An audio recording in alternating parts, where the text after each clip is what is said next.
Induction પ્રકારના રિલેની કાર્યાત્મક એટલે કે ફંક્શનલ લાક્ષણિકતાઓ જણાવો.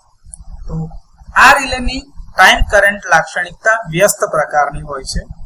એનો અર્થ એ થાય છે કે હાઈ ફોલ્ટ કરંટ વખતે આની કામગીરી ઝડપી હશે એટલે કે ઓપરેટિંગ સમય ઓછો હશે. આ રિલેની રચના યાંત્રિક રીતે ખૂબ જ મજબૂત અને વિશ્વસનીય છે. રીસેટ ટુ પિકઅપ રેશિયો ખૂબ જ ઊંચો છે, સામાન્ય રીતે 95% થી વધુ હોય છે. આ પ્રકારના રિલેનું વોલ્ટ એમ્પિયર બર્ડન તેના ચોક્કસ રેટિંગ ઉપર આધાર રાખે છે. ઓપરેટિંગ કોઇલ ઉપર પૂરા પાડવામાં આવેલા ટેપિંગ બદલીને તમે કરંટ સેટિંગને બદલી શકો છો, સમાયોજિત કરી શકો, એટલે કે જે તમારે ચેન્જ કરવા છે એ પ્રાઇમરી અને બેકઅપના એ તમે આરામથી કરી શકશો. રિલેનો ઓપરેટિંગ સમય કોન્ટેક્ટની સ્થિતિ બદલીને ગોઠવવામાં આવે છે.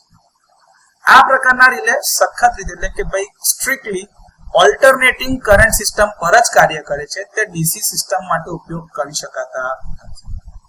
તેઓ સ્પ્લિટ ફેઝ ઇન્ડક્શન મોટરના સિદ્ધાંત પર કાર્ય કરે છે, જ્યાં રોટેટિંગ મેગ્નેટિક ફિલ્ડ દ્વારા ટોર્ક ઉત્પન્ન થાય છે. મૂવિંગ આયર્ન રિલેમાં જોવા મળતા પલ્સેટિંગ ટોર્કથી વિપરીત રીતે આ પ્રકારના રિલેના ટોર્ક સ્થિર અને બિનકમ્પનશીલ એટલે કે વાઇબ્રેશનલ હોતા નથી. બિનકમ્પનશીલ હોય છે એટલે કે વાઇબ્રેશનલ નથી થતા, એટલે કે વાઇબ્રેશન નથી આવતા, કંપન નથી થતા.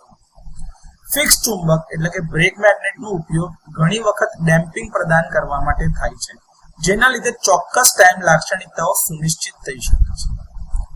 એમની પાસે દિશાત્મક સંવેદનશીલતા છે, જેનો અર્થ એ થાય છે કે ટોર્ક અને ફ્લક્સ વચ્ચેના એક ચોક્કસ ફેઝ સંબંધ ઉપર આ પ્રકારના રિલે કાર્ય કરી શકે છે. આ પ્રકારના રિલે પાવર સિસ્ટમમાં ફ્રીક્વન્સીના થતા ફેરફારો પ્રત્યે સંવેદનશીલ છે.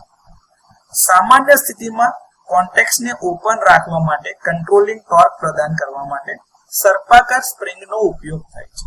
તો ઇન્ડક્શન પ્રકારના રિલેની આ થોડી ફંક્શનલ કેરેક્ટરિસ્ટિક એટલે કે લાક્ષણિકતાઓ